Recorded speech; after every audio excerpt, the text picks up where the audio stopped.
Det er ikke helt uden betydning, hvem vi vælger. Jeg tror ikke, folk bruger mindre penge, fordi skatten er så høj, som den er. Jeg tror, det er fordi, at folk ikke tjener nok. Der er mange arbejdsløse rundt omkring, og det har også noget at sige. Og virker os ikke. Altså, vi er jo alle sammen spændt på, hvad resultatet det bliver, ikke? Altså,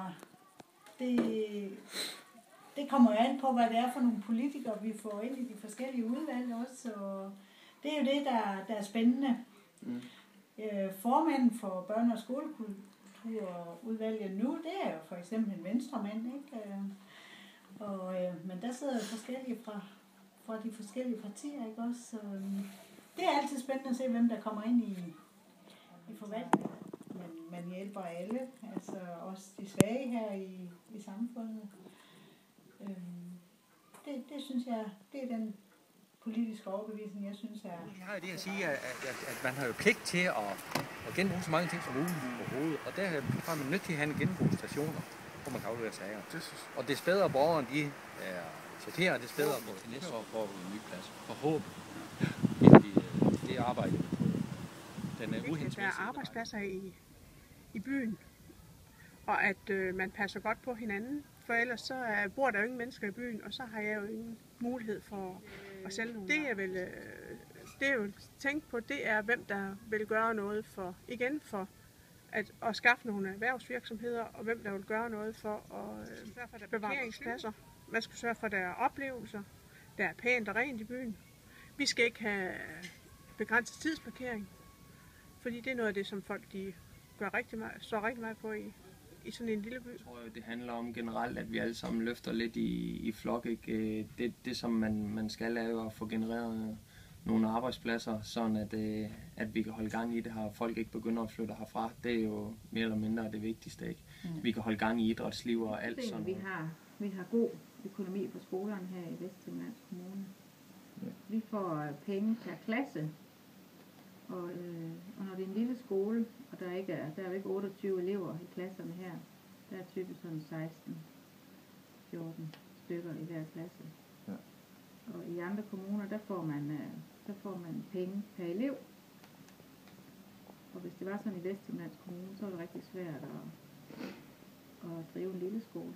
Men vi får per klasse, og så er der så indført en lille besparelse, at hvis man har 2 små klasser lige efter hinanden, så skal man sammenlæse 4 timer. Vi får nogle timer til noget, der i Vesthimmerland, der er de penge, man så har sparet ved at lukke nogle specialklasser. Dem har alle skolerne fået ud. Så vi har faktisk lidt flere penge at gøre med, end vi havde før. Men så har vi så også nogle børn, som har nogle vanskeligheder den ene eller den anden art.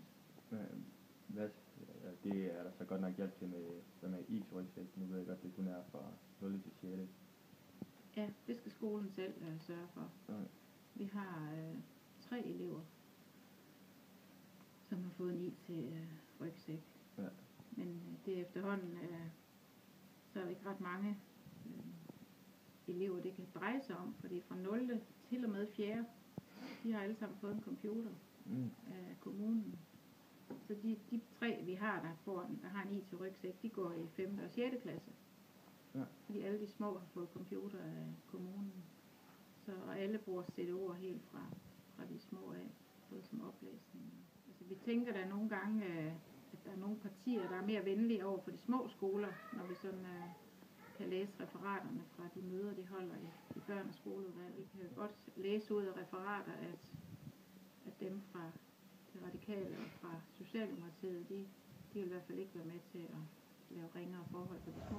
Ja, altså jeg synes jo sådan set, når jeg skulle helt ærligt, så skulle de have 4 politikere, for de må jo lave alt de kildringsstræger, de vil, uden det bliver fred. Så de vil altså hjælpe godt for pendlerne, hvis det er sådan, at det blev åbnet 4 politikere. Så kunne de bare rejse derover, så uden. Men jeg ved da godt, dem der kommer ind og siger det, de får en god forplægning. Jeg har aldrig været dem. Det er de gamle driftaftaler, som ligger fra før 2007, var der 4 kommuner med 4 vidt forskellige aftaler. Nu er det lagt sammen til én kommune, og der har vi nogle andre driftaftaler i forhold til andre. Så nogen kan få deres udgifter dækket til skolen, men Strandbyhallen, lige den kan ikke få sine udgifter dækket, fordi der ligger noget gammelt. Jamen det er, at skolen den kommer ind og betaler for de timer, den bruger hallen. Og det er for at harmonisere alle priserne for alle hallerne i Vesthimmerlands Kommune. Så der lige her nu er det svært at holde op, men altså, hvis vi får de cirka skolen, hvis vi går ind og tager skolen nu, så bruger de for 80.000 kroner om året. Hvis vi får de penge, så er vi overskud på driften, så det er jo ikke mange penge, det drejer sig om. Og vi skal også tage med, at Strandbyhallen er den tredje billigst drevne hal i Vesthimmerlands Kommune. Altså, selve kommunen, det påvirker jo meget, fordi det er jo inden for kommunen, de der politikere, der sidder der bestemmer med besparelser og sådan noget, og der har vi jo altid troet.